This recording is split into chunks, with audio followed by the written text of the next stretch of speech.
ஆரம்பிச்சிங்க.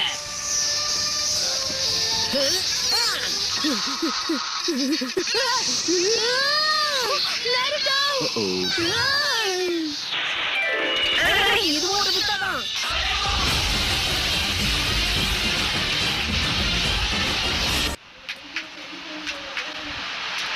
ரெண்டு பேரும் என்ன பண்ணிட்டு வரீங்க? பார்க்க தர்மடி வாங்கிட்டு வர மாதிரி தெரியுது.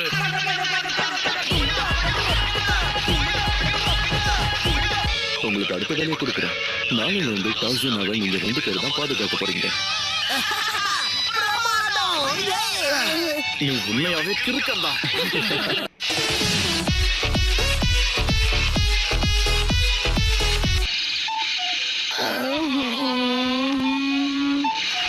ஹே गाइस, காலை வணக்கம். மன்னிச்சிருங்க, கொஞ்சம் லேட் ஆயிடுச்சு. ஏதோ ஒரு யோசனையில தப்பான வழியில போயிட்டேன்.